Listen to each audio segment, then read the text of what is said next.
Hello and welcome to triple S classes. हम पढ़ रहे हैं applications of theory of attributes, जिसमें हमने कल कंसिस्टेंसी ऑलरेडी पढ़ा कि कैसे हम डेटा की कंसिस्टेंसी चेक करते हैं कि डेटा सही है या नहीं है। उसके लिए हमारे पास कौन सा प्रोसीजर है।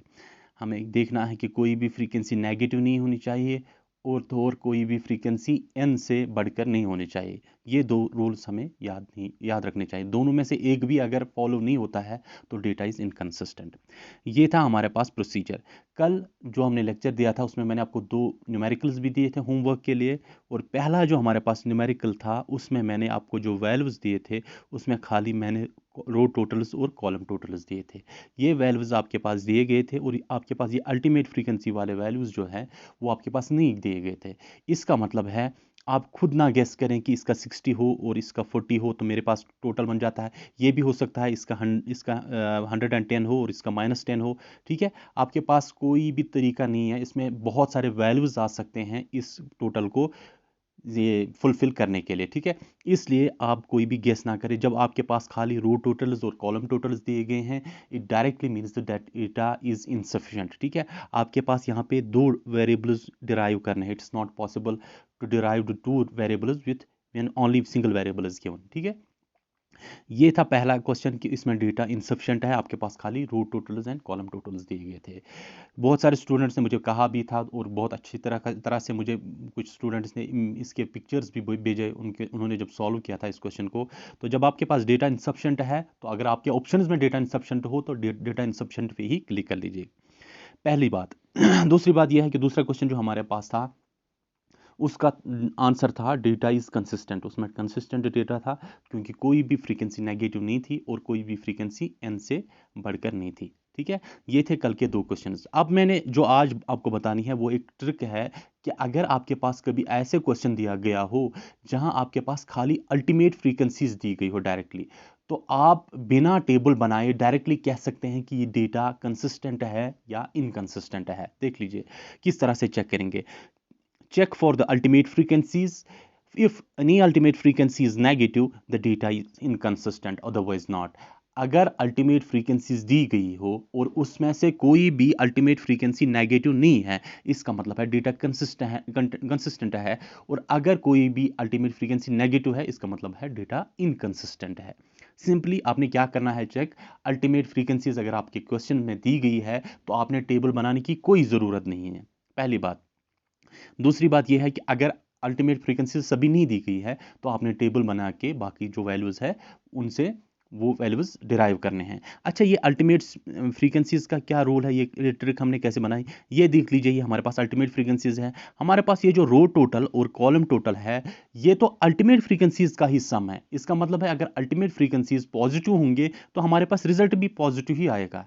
अगर अल्टीमेट फ्रीक्वेंसीज नेगेटिव होंगे तो हमारे पास रिजल्ट भी नेगेटिव आ सकता है। ठीक है, इसलिए ये जो है ये हमारे पास टोटल्स है, इन पे कोई चीज़ हमारी मुनस्सर नहीं है। हमारा जो सारा रिजल्ट मुनस्सर करता है वो है अल्टीमेट फ्रीक्वेंसीज का। इसलिए अगर इस तरह से क्वेश्चन दिया गया है कि आपको अल्टीमेट फ्रीक्वेंसीज दी गई है, don't go for the contingency table, you need not to solve it in the table, directly see if all the ultimate frequencies are positive, then the data is consistent. ठीक है, इस पे हम एक numerical करते हैं। देख लीजिए क्वेश्चन इस तरह से दिया गया है। If A B is 100, alpha B is 40, A beta is 30 and alpha beta is 60। ये हमारे पास चार अल्टीमेट फ्रीक्वेंसीज दी गई है कि नहीं।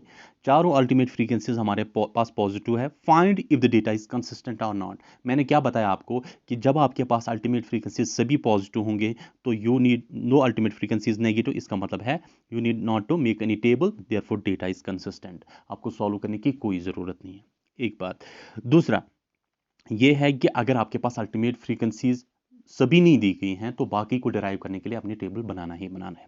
चलिए, अब आपके लिए मैं एक होमवर्क ले आया हूँ, एक क्वेश्चन जिसमें हमारे पास कंसिस्टेंसी आपने पता करना है कि कंसिस्टेंट डेटा है कि नहीं।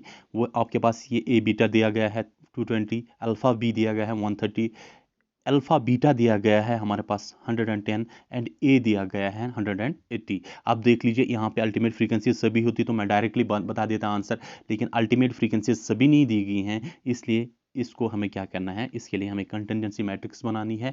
और खाली अगर एक वैल्यू यानी कि आपने ए बी अगर हमने यहाँ से निकाल दिया तो आपके पास चारों अल्टीमेट फ्रीक्वेंसीज आ जाएंगे, तो वहाँ से ही आप डायरेक्टली बता सकते हैं कि डेटा कंसिस्टेंट है या नहीं है। ठीक है, इसका मतलब है 3 दी गई है, अगर एक और होता हम डायरेक्टली बता देते, लेकिन हमारे पास एक नहीं है, इसलिए हमें कंटिजेंसी टेबल बनाना होगा। कंटिजेंसी टेबल बना के मुझे बता दीजिएगा कमेंट सेक्शन में, आपको मैसेज करने की ज़रूरत नहीं है, यूट्यूब के कमेंट सेक्शन में आप मुझे बता दीजिए कि ये क्वेश्चन में डेटा जो है ये कंसिस्टेंट है कि नहीं है। चलिए, आज का जो हमारा टॉपिक है वो है और एक एप्लीकेशन थ्योरी ऑफ एट्रीब्यूट्स की। पहले तो हमने कंसिस्टेंसी पढ़ा, दूसरा एप्लीकेशन है इंडिपेंडेंस एंड एसोसिएशन। यानी कि अगर मेरे पास दो एट्रीब्यूट्स है ए एंड बी, तो मेरे पास इन दो एट्रीब्यूट्स के दरमियान क्या रिलेशन है, क्या ये इंडिपेंडेंट है एक दूसरे से, क्या इनके दरमियान पॉजिटिव एसोसिएशन है या नेगेटिव एसोसिएशन है, वो हम देखेंगे applications of theory of attributes में, इंडिपेंडेंस एंड एसोसिएशन में। ठीक है, चलिए और एक चीज़, ये चीज़ स्टार्ट करने से पहले मेरे जहन में एक चीज़ आई। किसी स्टूडेंट ने मुझे कल कहा था कि जब हम ऑर्डर, कोई भी ऑर्डर की फ्रीक्वेंसीज निकालते हैं तो हम क्या, फॉर एग्जांपल हमारे पास 3 एट्रीब्यूट्स है, क्या हम 6 ऑर्डर के निकाल सकते हैं इसके क्लासेस? एक चीज़ याद रख लीजिएगा, यहाँ पे मुझे जहन में आ गई। अगर आपके पास 3 एट्रीब्यूट्स है तो ज़्यादा से ज़्यादा आप 3 वाले ऑर्डर के फ्रीक्वेंसीज निकाल सकते हैं। देख लीजिए, अगर आपके पास 3 ही एट्रीब्यूट्स है तो ज़्यादा से ज़्यादा इसमें कौन सी फ्रीक्वेंसी बन सकती है? ABC। तो अगर आपके पास 3 एट्रीब्यूट्स हैं, आप 3 ऑर्डर वाले फ्रीक्वेंसीज ही यहाँ से कैलकुलेट कर सकते हैं। वो फॉर्मूला जो आप लगा रहे हैं उसको आप अप्लाई नहीं कर सकते, उसमें नेगेटिव वैल्यू आ जाएगा। अगर आपके पास 6 एट्रीब्यूट्स है तो हाईएस्ट कौन सी ऑर्डर की फ्रीक्वेंसीज आप कैलकुलेट कर सकते हैं?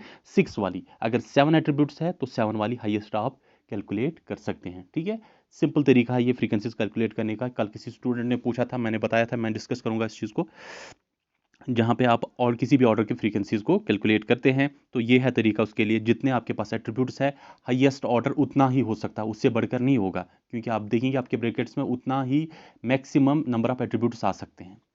चलिए, इंडिपेंडेंस एंड एसोसिएशन हम पढ़ेंगे application of theory of attributes में। तो क्या होता है इंडिपेंडेंस एंड एसोसिएशन, हम पढ़ेंगे। Attributes are said to be independent. हमारे पास दो एट्रीब्यूट्स हैं A and B, if there does not exist in your relationship, अगर इनके दरमियान कोई रिलेशनशिप नहीं बनती है। ठीक है, ये एक दूसरे से कोसों दूर है, ये अलग अलग चीज़ें हैं और इनमें कोई रिलेशन नहीं है, तो हम इन एट्रीब्यूट्स को कह सकते हैं इंडिपेंडेंट एट्रीब्यूट्स। क्लियर? चलिए एग्जाम्पल से हम देखते हैं। एग्जाम्पल है हमारे पास जेंडर एंड सक्सेस। ठीक है, इस पे कोई, ठीक है, कोई पाबंदी नहीं है कि किसी भी जेंडर का हो उसे कामयाबी मिल सकता है, whether it may be male or female, उसको सक्सेस मिल सकती है। इस पे ये नहीं है कि खाली मेल को सक्सेस मिल सकती है, खाली फीमेल को सक्सेस मिल सकती है। It's not like that. ठीक है, तो सक्सेस का जो मंत्रा है, इसके लिए जेंडर का होना कोई ज़रूरत नहीं है, किसी भी जेंडर का हो तो सक्सेस मिल सकती है। इसलिए ये दो हमारे पास एट्रीब्यूट्स जो है जेंडर एंड सक्सेस, ये अलग अलग एट्रीब्यूट्स है और इनमें कोई रिलेशन नहीं है। ठीक है, जहाँ पे पहले बच्चे टॉप करते थे एग्जाम्स में, आज अगर आप देखेंगे तो बच्चियाँ भी वहाँ पे टॉप करते हैं, गर्ल्स भी टॉप करते हैं। ठीक है, तो इसका मतलब है इन जेंडर और सक्सेस के दरमियान कोई रिलेटिविटी नहीं है, इसके दरमियान कोई भी रिलेशन नहीं है। ठीक है, तो ये है, इन एट्रीब्यूट्स को हम कहते हैं इंडिपेंडेंट एसोसिएशन। दूसरा हमारे पास और एक एग्जाम्पल है ब्यूटी एंड इंटेलिजेंस। ब्यूटी और इंटेलिजेंस जो हमारे पास है, ये हमारे पास दो एट्रीब्यूट्स है और ये भी बिल्कुल अलग अलग चीज़ें हैं। ठीक है, इनमें कोई भी रिलेशन नहीं है। देख लीजिए, ब्यूटी हमारे पास जो होती है, ऐसा ज़रूरी नहीं है कि जो शख्स खूबसूरत हो वही इंटेलिजेंट होगा। ठीक है, या जो शख्स खूबसूरत ना हो वो इंटेलिजेंट नहीं होगा, ऐसा बिल्कुल भी चीज़ नहीं होती है। अगर आपने देखा होगा कि क्लास में सबसे स्मार्ट लड़का जो होता है ना, अक्सर वो नड्डा होता है। ठीक है, उसको अब पढ़ना लिखना भी नहीं आता है। ठीक है, पूरी तरह से उसको अपने नाम की स्पेलिंग भी तक याद नहीं होती है। या क्लास में सबसे खूबसूरत जो लड़की होती है ना, उस बेचारी को तो खूबसूरत तो होती है लेकिन बेचारी को कभी अपना नाम तक नहीं लिखना आता है। ऐसा होता है कभी कि मैं किसी खूबसूरत लड़की पे ताना वगैरह नहीं दे रहा हूँ, मैं एग्जाम्पल से कोट कर रहा हूँ। ठीक है, इसलिए दिल पे ना ले, खूबसूरत लोग अपने दिल पे ना ले। तो ब्यूटी और इंटेलिजेंस, ये जो हैं दो चीज़ें, ये एक दूसरे पे डिपेंडेंट नहीं है। ऐसा भी हो सकता है जो शख्स ब्यूटीफुल हो, सॉरी, जो शख्स ब्यूटीफुल या हैंडसम हो या ब्यूटीफुल हो तो वो इंटेलिजेंट भी हो सकता है। ऐसा भी हो सकता है जो ब्यूटीफुल ना हो वो भी इंटेलिजेंट हो सकते हैं। तो इनमें कोई रिलेशन नहीं है। ठीक है, तो जब दो एट्रीब्यूट्स के दरमियान कोई रिलेशन नहीं होती है, उन्हें हम कहते हैं independent attributes. Clear? When there is no relation between two attributes, the relation is called the independent relation. Sorry, these attributes are called the independent attributes. Clear. अच्छा, इसके बाद अगर हमारे पास कुछ ऐसे एट्रीब्यूट्स हो जहां पे इनके दरमियान रिलेशंस होंगे तो उसे हम कहते हैं एसोसिएशन।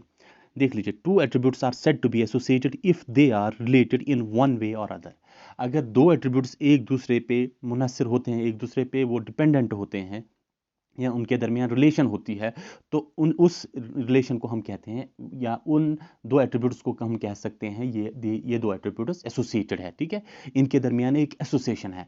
अब डिपेंड करता है कि इनके दरमियान पॉजिटिव एसोसिएशन है या नेगेटिव एसोसिएशन है। वो हम देखेंगे यहाँ पे कि पॉजिटिव एसोसिएशन क्या होता है और नेगेटिव एसोसिएशन क्या होता है।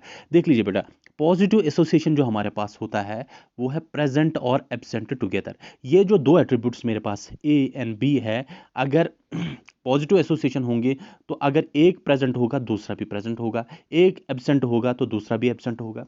ठीक है, यानी कि साथ साथ चलते हैं ये। ठीक, for example unemployment and poverty. अगर किसी जगह पे अनएम्प्लॉयमेंट होगी तो जाहिर सी बात है वहां पे पोवर्टी बहुत होगी, है कि नहीं। जहां पे अनएम्प्लॉयमेंट ज्यादा होगी वहां पे पोवर्टी होगी, जहां पे अनएम्प्लॉयमेंट कम होगी वहां पे पोवर्टी भी कम होगी, वहां लोगों के पास पैसा होगा। ठीक है, उनका लाइफस्टाइल थोड़ा डिफरेंट होगा। ठीक है, तो इसलिए ये दो चीज़ें जो हैं ये एक साथ या प्रेजेंट होंगे या एक साथ या ये एब्सेंट हो सकती है। अनएम्प्लॉयमेंट होगी तो पोवर्टी होगी, एम्प्लॉयमेंट होगी तो पोवर्टी नहीं होगी। ठीक है, ये दो चीज़ें एक दूसरे के साथ या एक साथ प्रेजेंट हो सकते हैं या एक साथ एब्सेंट हो सकते हैं। अगर ऐसी रिलेशन हो दो एट्रीब्यूट्स के दरमियान तो उसे हम कहते हैं पॉजिटिव एसोसिएशन। याद रखिएगा, in positive association both are present or absent together, या दोनों प्रेजेंट होंगे या दोनों एब्सेंट होंगे। चलिए, दूसरा है हमारे पास नेगेटिव एसोसिएशन। नेगेटिव एसोसिएशन मतलब इनके दरमियान, दो एट्रीब्यूट्स के दरमियान रिलेशन तो है, लेकिन मसला यह है अगर एक प्रेजेंट होगा तो दूसरा एब्सेंट होगा, एक एब्सेंट होगा तो दूसरा प्रेजेंट होगा, एक दूसरे के अपोजिट्स हैं। देख लीजिए, एजुकेशन एंड इग्नोरेंस हमारे पास एग्जाम्पल है। एजुकेशन जहां पे होगी वहां पे इग्नोरेंस नहीं होगी। ठीक है, वहां पे लोगों की सोच समझ अच्छी होगी, वहां पे डिसेंट लोग होंगे। ठीक है, जाहिल लोग वहाँ पे नहीं होंगे जहाँ पे एजुकेशन होगा, और जहाँ पे जाहिल लोग होंगे वहाँ पे एजुकेशन नहीं है। ठीक है, मैं एजुकेशन की बात कर रहा हूँ, मैं लिटरेसी की बात नहीं कर रहा हूँ। आजकल कुछ लोग बात करेंगे कि पढ़े लिखे अनपढ़ होते हैं, कुछ लोग जो पढ़ लिख कर भी ऐसे काम करते हैं, बड़े गिनौने काम करते हैं, और जिससे ठीक है इंसान शर्मा जाता है। तो इसलिए मैं यहाँ पे बात कर रहा हूँ एजुकेशन की। Education means change in behaviour, it's not literacy. Literacy means just a skill were you can read and write. Education means change in behaviour. ठीक है, जहां आपके नज़रों के सामने अगर आपसे बढ़कर कोई होगा, आपसे आपका आपका आपका बड़ा बुजुर्ग होगा, आपके दिल में और आपकी आंखों में उसके लिए इज्जत और सम्मान होना चाहिए। ठीक है, उससे हम कहते हैं एजुकेशन। एक्सटर्नल बिहेवियर से आप टपकना चाहिए वो एजुकेशन, इंटरनल बिहेवियर से वो टपकना चाहिए वो एजुकेशन। ठीक है, if you are just having a lot of degrees in your hand, that doesn't mean you are educated. It means it is just a certificate that you can read and write. Education आपके करतूतों से पता चलता है, आपके कामों से पता चलता है। आप किसी के साथ, किसी गरीब इंसान के साथ कैसे बिहेव करते हैं, आप किसी बड़ी बुजुर्ग के साथ कैसे बिहेव करते हैं, आप बच्चों के साथ कैसे बिहेव करते हैं, उससे आपकी एजुकेशन की पता चलती है। ठीक है, और लिटरेसी की पता तो आप लिख सकते हैं, पढ़ सकते हैं, that is not a big deal. ठीक है, that is just a skill. अच्छा, तो बात चल रही है, ज़्यादा इसमें डीप नहीं जाएंगे। एजुकेशन और इग्नोरेंस, जहाँ पे एजुकेशन होगी वहाँ पे जहालत नहीं होगी, वहाँ पे इग्नोरेंस नहीं होगी, और जहाँ पे इग्नोरेंस होगी वहाँ पे एजुकेशन नहीं होगी। ठीक है, तो ये दो चीज़ें जो है एक दूसरे के अपोजिट है। अगर एक प्रेजेंट होगा दूसरा एब्सेंट होगा, इससे हम कहते हैं नेगेटिव एसोसिएशन गाइस। ठीक है, अब हमने तीन चीज़ें पढ़ी। एक कि इंडिपेंडेंट एट्रीब्यूट्स, जहाँ पे दो एट्रीब्यूट्स के दरमियान कोई भी रिलेशन नहीं होगी, जैसे हमने कहा कि ब्यूटी एंड इंटेलिजेंस के दरमियान कोई रिलेशन नहीं है। उसके बाद हमने पढ़ा कि पॉजिटिव एसोसिएशन, जहाँ पे एक अगर प्रेजेंट होगा तो दूसरा भी प्रेजेंट होगा, एक अगर एब्सेंट होगा तो दूसरा भी एब्सेंट होगा। और उसके बाद हम आए नेगेटिव एसोसिएशन पे, जहाँ पे हमने देखा अगर एक प्रेजेंट होगा एक एट्रीब्यूट तो दूसरा एब्सेंट होगा, एक एब्सेंट होगा तो दूसरा प्रेजेंट होगा। ठीक है, ये हमने पढ़े एसोसिएशन एंड इंडिपेंडेंस। अब हमारे पास एट्रीब्यूट्स को चेक करने के लिए कि इनमें कौन सी एसोसिएशन है, whether they are positively associated, whether they are negatively associated, और they are independent of each other। तो इसको चेक करने के लिए हमारे पास तीन मेथोडोलॉजीज है। एक है हमारे पास प्रोपोर्शन मेथड, दूसरा है हमारे पास कंपैरिजन मेथड, और तीसरा है हमारे पास यूल्स मेथोडोलॉजी या यूल्स टेक्निक। ठीक है, तीन टेक्निक्स हैं, हमें तीन मेथड्स हैं हमारे पास चेक करने के लिए कि दो एट्रीब्यूट्स ए एंड बी के दरमियान अगर एक रिलेशन है, कौन सी रिलेशन है इन दोनों के दरमियान, चेक करने के लिए हमारे पास 3 मेथड्स है। Number 1 is proportion method, number 2 is comparison method and number 3 is Euler's coefficient method. 3 है हमारे पास। अब आप कहेंगे सर हम एक ही क्यों नहीं कर सकते, हम सभी क्यों करेंगे? देखिए बेटा, मैं आपको इसलिए तीनों दिखा रहा हूं ताकि अगर आपको कल एग्जाम में क्वेश्चन पूछा जाता है, अगर आपका डेटा जो है एज पर प्रोपोर्शन मेथड है, तो आप प्रोपोर्शन मेथड ही अप्लाई करेंगे, उससे आपका क्वेश्चन जो है इजी और जल्दी से सॉल्व होगा। अगर कंपैरिजन मेथड की तरफ से के हिसाब से आपके पास डेटा दिया गया है, तो आप कंपैरिजन मेथड ही अप्लाई करोगे, और अगर यूलर्स मेथड के हिसाब से दिया गया है तो यूलर्स मेथड ही अप्लाई करोगे। यहाँ पे डायरेक्टली आपने फॉर्मूला में डेटा सब्स्टिट्यूट करना है और आपके पास रिजल्ट्स आ जाएंगे। अगर आपको मैं खाली प्रोपोर्शन मेथड देता हूँ, यहाँ पे दिखाता हूँ, तो आपके पास डेटा एज पर कंपैरिजन मेथड है, तो आपको वो डेटा पहले हासिल करना है यूजिंग कंटिंजेंसी मैट्रिक्स। मैं नहीं चाहता हूं आपका क्वेश्चन लेंथी हो, आप डायरेक्टली फॉर्मूला अप्लाई करके अपना आंसर निकाल सकते हैं। चलिए, ये थे हमारे पास 3 मेथड्स। हम पहले पढ़ते हैं प्रोपोर्शन मेथड। हमारे पास जो है, इससे हम कैसे देख सकते हैं कि इन दो एट्रीब्यूट्स के दरमियान कौन सी रिलेशन है। पहला हमारे पास जो प्रोपोर्शन मेथड है, इसमें पहला केस ये है कि हमें देखना है ए बी, फ्रीक्वेंसी जो हमारे पास है divide by B is equal to A beta divide by beta. अगर ये रिलेशन हमारे पास बराबर होती है, ठीक है, ये प्रोपोर्शन हमारे पास इस प्रोपोर्शन के बराबर है, तो इसका मतलब है इंडिपेंडेंट। दो एट्रीब्यूट्स हमारे दरमियान हमारे पास जो है ए एंड बी, ये दो एट्रीब्यूट्स इंडिपेंडेंट है, ठीक है। और अगर ए बी बाई बी हमारा ग्रेटर होता है A B divide by beta, तो sorry it's A beta by B, इसको करेक्ट कर लीजिएगा, ए बीटा बाई बी, ठीक है, A beta by beta, sorry A beta by beta, तो ये हमारे पास पॉजिटिव एसोसिएशन है। इसी तरह हमारा A B divide by B अगर लेस देन है A beta divided by beta, तो ये हमारे पास नेगेटिव एसोसिएशन होता है, ठीक है। यहाँ पे बीटा कर लीजिएगा, मैं बार बार यहाँ पे दोहरा हूँ, इसको बीटा कर लीजिएगा, यहाँ पे हर एक जगह बीटा ही मिलेगा आपको। आपको सिर्फ ये चीज़ याद रखनी है, अगर ये बराबर होगा तो इंडिपेंडेंट, अगर पहला वाला पोर्शन ग्रेटर होगा ए बी बटा बी हमारे पास ग्रेटर होगा, तो ये हमारे पास पॉजिटिव एसोसिएशन है। And A B by B अगर less than A beta by beta होगा, तो ये हमारे पास नेगेटिव एसोसिएशन है, ठीक है।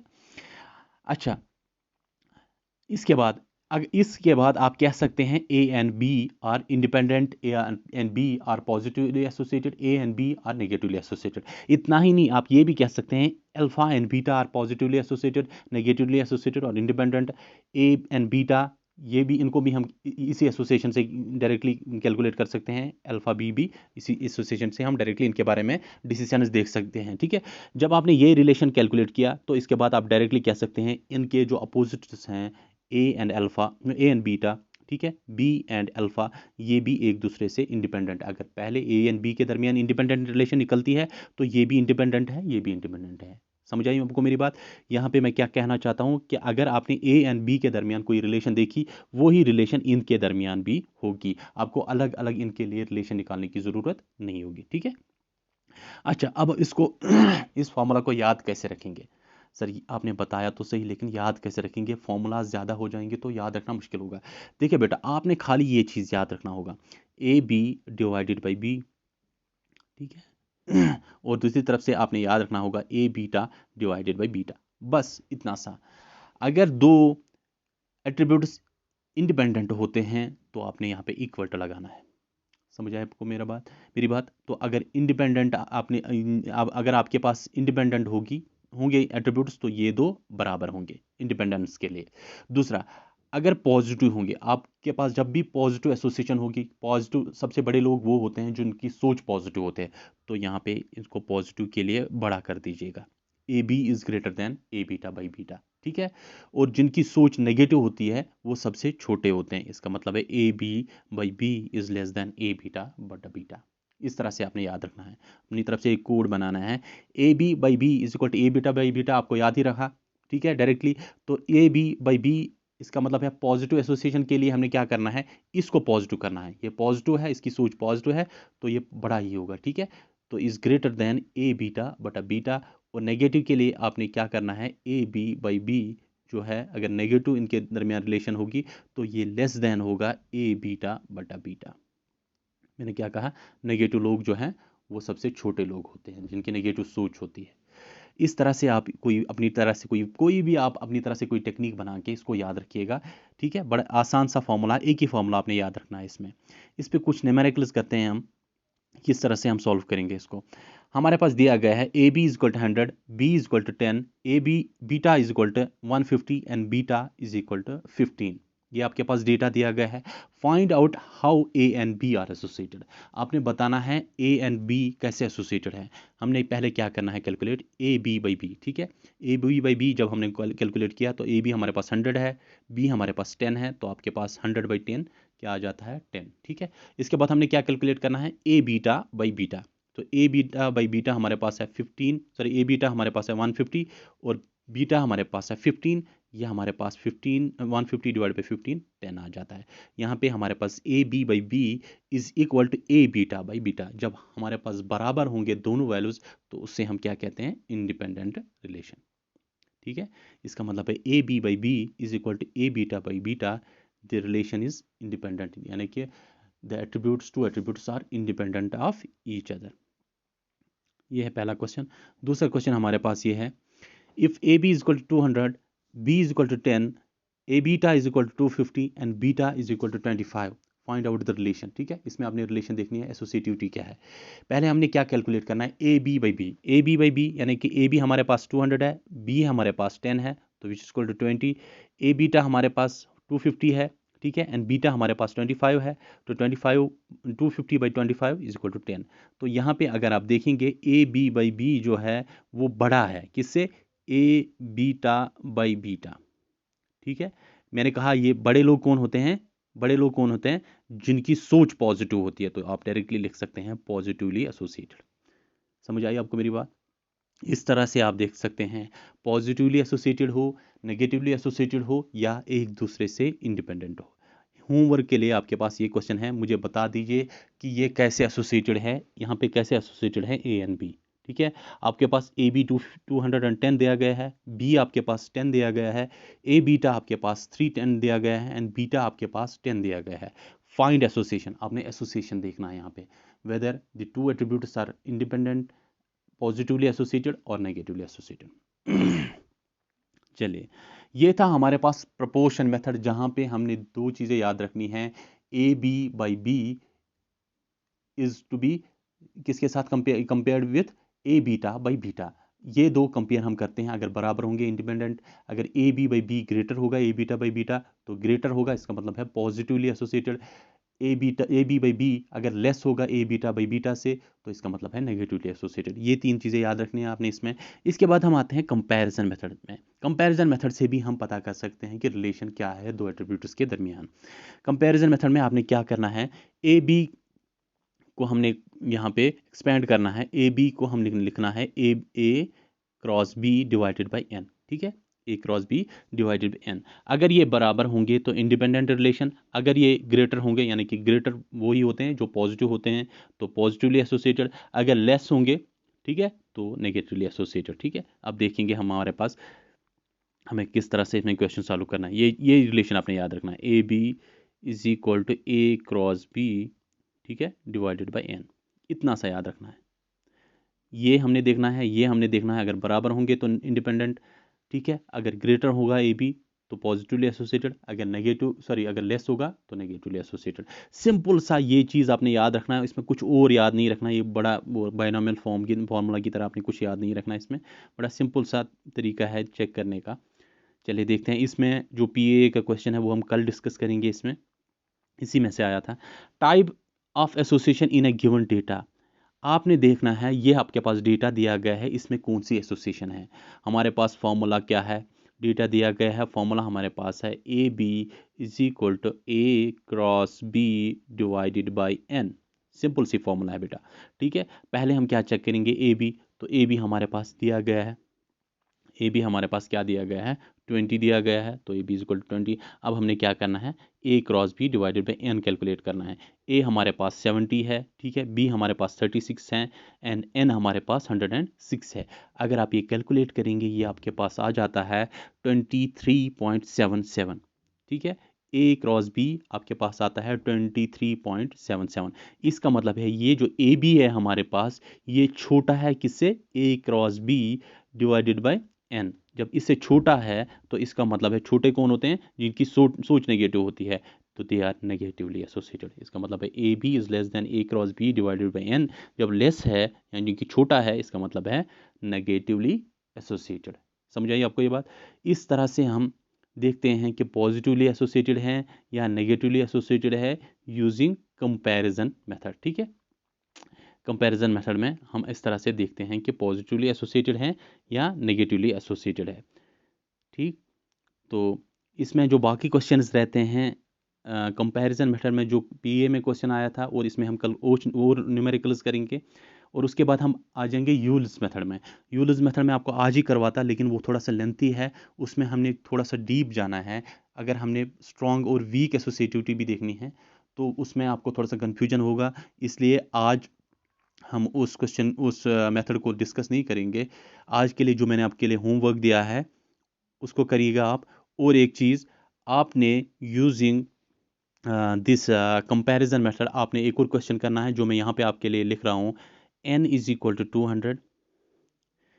ठीक है, ये याद रखिएगा। अगर आप लेक्चर देख रहे हैं तो ये क्वेश्चन वही करेगा जो लेक्चर देख रहा है, नोट्स से पढ़कर जो देख रहा है तो वो नहीं कर पाएगा। a इज इक्वल टू 90, ठीक है, b is equal to 20, okay, and A B is equal to 100। ठीक है, ये आपके पास डेटा है, आपने मुझे बताना है कि whether it is positively associated, negatively associated और इट इज़ इंडिपेंडेंट। आपने मुझे यूजिंग कंपैरिजन मेथड, होमवर्क है आपके लिए, आप मुझे बताना है whether it is positively associated, whether it is negatively associated. इसका आंसर मुझे कमेंट सेक्शन में लिखना है। और बाकी जो मैंने होमवर्क के लिए आपको क्वेश्चंस दिए हैं वो भी सॉल्व कर लीजिएगा। ठीक है, आज का लेक्चर हम यहीं पे ख़त्म करेंगे। कल हमने यूल्स मेथड पढ़ना है, और पीए में से जो क्वेश्चन आया था वो भी हम कल डिस्कस करेंगे। और हाँ, बहुत सारे स्टूडेंट्स के मुझे मैसेज आते हैं जो न्यूमेरिकल सॉल्व करके मुझे भेज देते हैं, जो कुछ मुझे अपने नोट्स के स्क्रीनशॉट्स तक भेजते हैं कि सर हमने ऐसे नोट्स बनाए हैं। तो मैं बहुत सराहता हूँ आप जो मेहनत करते हो। इंशाल्लाह ईश्वर आपको बहुत कामयाब करेगा, आप कामयाब होंगे अपने मकसद में, और आपकी हार्डवर्क कभी ज़ाया नहीं होगी अगर आप मेहनत करते हो। और हाँ, ये चीज़ ज़रूरी है कि बहुत सारा इम्पैक्ट भी रहता है। कुछ मुझे लगभग 20 से 30 ऐसे स्टूडेंट्स का टेक्स्ट आया कि जिन्होंने कहा सर वी आर मैरिड, हमारे बच्चे हैं, हमें चाहिए किसी ना किसी तरीके से जॉब, तो प्लीज़ हमें हेल्प कर लीजिएगा। कुछ स्टूडेंट्स ने ये कहा कि सर आप जब हमसे बात करते हैं you motivate us on each and every point. तो बहुत अच्छा लगा मुझे। पता नहीं नोइंगली एंड अननोइंगली एक शख्स स्क्रीन के पीछे बैठा हुआ है जिसको अभी तक आप कभी कभी ने देखा नहीं है, उसको ना जानते हो, सिर्फ उसकी आवाज़ आप तक पहुंचती है। तो अगर ये चीज़ आपको मोटिवेट करती हैं, ये तो हमारे लिए फ़ख्र की बात है। तो हम करता रहेंगे ऐसे। अपना तो काम है जलाते रहे चिराग, तो रास्ते में चाहे दोस्त या दुश्मन का घर मिले। जैसे कल सुमित सर ने कहा कि हमने जो यहाँ पे एकेडमी स्टार्ट की थी, ट्रिपल एस एकेडमी, इसी मकसद से स्टार्ट की थी। ना यहाँ पे जम्मू होगा, ना ही कश्मीर होगा, और ना ही यहाँ पे हिंदू होगा, ना ही मुस्लिम होगा, ना ही सिख होगा। हमारे लिए सभी एक सम्मान है, कोई रिलीजियस बयास नहीं होगा। हमारे सामने सब स्टूडेंट्स एक जैसे हैं। ठीक है, हम एक ही है, हम इंसान एक है। इसलिए अपनी सोच आप भी पॉजिटिव रख लीजिए। एक अच्छी नीयत से प्रिपरेशन करेंगे कि कल मैं इस सोसाइटी के लिए एक एसेट बनना चाहता हूँ। अगर इस सोसाइटी में कुछ ऐसी गंदगी फैली हुई है, मैं इस गंदगी को ख़त्म करने के लिए आऊँगा। ऐसा सोच अगर आप रखेंगे तो आपको ऊपर वाला कभी नाकाम नहीं करेगा।